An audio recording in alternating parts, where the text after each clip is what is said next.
compris ce que tu as fait. Je vois tes frères. Mes frères sont venus à moi. Pleurer.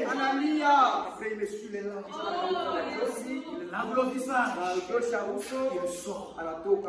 Il leur dit, vous allez manger avec moi.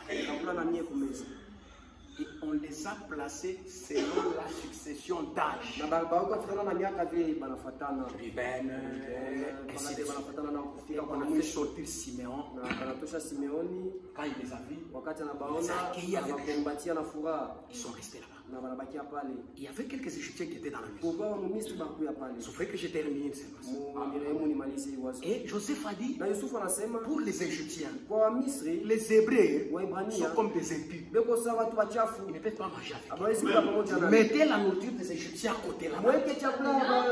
Mais moi et mes frères, vous les mettez à table. Nous allons manger. Quand il regarde Benjamin, il donne la nourriture à tout le monde. Mais à Benjamin, il lui donne 5 fois. Alléluia. Il donne à Benjamin beaucoup de nourriture. Et Benjamin mangeait avec étonnement. Qui est celui-ci? Joseph lui, mon fils, que Dieu te soit favorable. Benjamin a mangé. Ils ont mangé. Et ils se disaient, qu'est-ce qui se passe? Alléluia. Qu'est-ce qui se passe? Qui est cet homme, Seigneur, en Égypte, mais qui nous prend, nous? Les Hébreux mangeaient avec lui à table. Ils ne pouvaient rien comprendre. Pourquoi? Parce que pour eux, Joseph était un mendiant. Ils ne pouvaient pas croire qu'il était en Égypte. Maintenant qu'ils étaient en force de lui, devenus grands, dans des habits royaux, ils ne pouvaient plus les reconnaître. Ils ont mangé. Quand ils ont terminé, Joseph s'est dit, si ces gens-ci partaient, je n'aurais plus l'occasion de les voir. Il faudra que je reste avec lui. Qu'est-ce que je vais faire? Il appelle les temps. Entre dans la maison. Mets la nourriture dans tous les sacs. Tu les mets les argent. Tu mets la quantité selon qu'ils peuvent être capables de transporter pour amener chez eux. Mets dans le sac du plus cher. Prends ma coupe. Place dedans. Alléluia. Quand il a fait ça, ils ont fait les choses, il a dit, avec Siméon. Et Joseph appelle les tantans. Cours vite voir les ces gens-là. Tu leur dis, n'êtes-vous pas des méchants? Comment rendez-vous le mal pour le bien? Quelqu'un qui vous a accueilli dans sa maison, vous vous volez encore ces choses et vous partez avec. Va les retrouver. Vous avez volé la coupe de mon Seigneur, la coupe qui lui sert de diviner. Ne savez-vous pas que notre Seigneur, il est quelqu'un qui devine des choses? C'est à travers sa coupe là qu'il fait ça. Mais vous, comment vous avez pris ça et vous partez avec? Vous êtes méchants? On ne peut pas faire ça. Nous sommes des hommes innocents. C'est vrai. Vous êtes innocents. Quelqu'un dit, je t'ai réjoui. Si tu trouves seulement la coupe que tu dis, c'est lui dans le sac duquel sera trouvé cette coupe restera esclave ici. Il ne va plus partir avec nous. Ils ont commencé à ouvrir le sac de l'aîné. Il a commencé par le quand ils arrivent au cadet, ils ouvrent le sac. Voilà la coupe. Judas se tient la tête. Oh Seigneur, ce qui nous arrive, c'est parce que nous n'avions pas écouté notre frère. Il pleurait, il nous suppliait d'avoir compassion de nous. Nous l'avons vendu sans problème. Maintenant le sang de Joseph est en train de crier vers nous. On ne part pas. Nous rentrons tous avec nous. On ne peut pas aller voir comment notre père va souffrir et mourir à cause de notre erreur. Rentrons avec les petits. On ne comprend plus rien, Benjamin. Mais c'est toi qui as mis la coupe. Mais c'est arrivé ici comment? Joseph a commencé à parler. Et pendant qu'il parlait, il essayait de gronder. Mais les entrailles, il essayait de parler. Vous êtes méchant? Vous en faites ça. Vous tous, avec tout ce que vous avez dans vous. Mais moi, je vais rester avec vous. Il reste esclave. Judas se souvient de ce qu'il avait dit. Tous tombent par terre, ils se prosternent. Encore une fois, prends la parole. Il se tient devant Joseph. Il dit, mon Seigneur, que ta colère ne s'enflamme. Permets-moi de parler de fils une fois devant toi. Moi qui est facile, je réponds à la vie de cet enfant. Ton serviteur, notre Père, quand nous lui avons dit ce que tu avais dit, il a refusé le dernier énergie, nous disant de ne pas mener son petit. Mais moi je lui ai dit, je partirai avec le petit. Si je rentre sans le petit, je serai coupable devant toi. Oh, je te supplie que je ne voie pas la souffrance de mon père.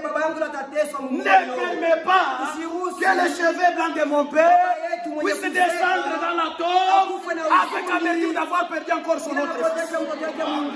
J'ai pris la décision de ne pas rentrer sans lui. Maintenant, je te supplie. Je te supplie. Les autres disaient, ça c'est le sang de Joseph.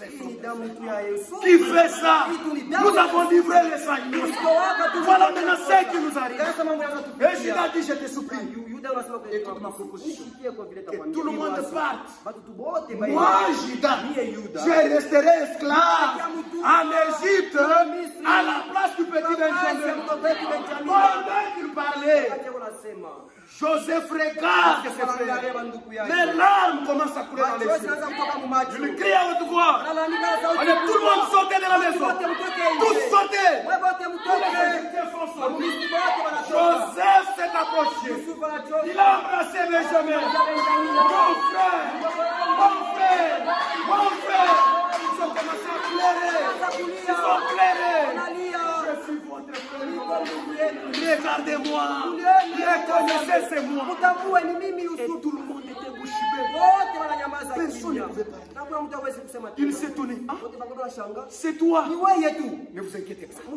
C'est Dieu qui m'a dévancé en Égypte pour vous prévenir de la famine qui devait venir. Maintenant, allez dire à mon père que ton fils Joseph, il vit en Égypte. C'est lui le chef de toute Égypte. Venez auprès de moi. Je vais te mourir. Je vais te garder jusqu'à ce que tu vas mourir. Allez dire à mon père. Il s'étonnait encore.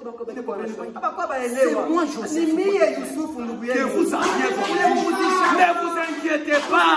C'était de la part du Seigneur pour que vous ayez la vie sauve. Je ne suis pas fâché contre vous. Alléluia. Ils sont dit, tu es Joseph. Je suis c'est comme ça qu'ils sont. On a pris beaucoup de choses. On a amené à Jacob. Il est allé dire à Pharaon. Pendant qu'il plairait, tous les gens les entendaient. Et cela est parvenu à Pharaon. Pharaon est venu voir. Il a dit maintenant, appelle-les de venir auprès de toi. Et toi-même, tu choisiras un endroit où tu peux les mettre. Et ils vont vivre en paix. Il a donné des chevaux, il a donné des biens, il a donné la nourriture en abondance. Allez dire à mon père que ton fils vit. Il est en Égypte. Il vient auprès de moi et je pourrais m'occuper de lui. Alléluia. Ils sont allés dire à Jacob. Jacob s'étonnait aussi. Il était resté comme quelqu'un paralysé. Joseph est en vie. Oui, ton fils est en vie. C'est lui-même qui est le Seigneur en Égypte. Si tu doutes, c'est présent. C'est lui qui t'a envoyé ça. Et il a dit que va l'Égypte. Quand il a vu le présent, il a accepté. Oui, c'est vrai. Mon fils est en Égypte. Il s'est souvenu du son que Joseph avait dit. Oui, c'est avait dit, maintenant cela s'accomplit. Alléluia. Que Dieu vous bénisse. Personne ne peut arrêter ce que Dieu a déjà résolu. Jacob et tous ses enfants et ses filles, ses petits-fils sont retrouvés avant de partir. Dois-je aller en Égypte? L'Éternel lui dit, en songe, va en Égypte. Tu vas rester en Égypte et ton fils Joseph te fermera les yeux quand il pourra t'enterrer. C'est pour ça que les enfants du Sahel se sont retrouvés en Égypte pour accomplir ce que le Seigneur avait dit à Abraham. Alléluia.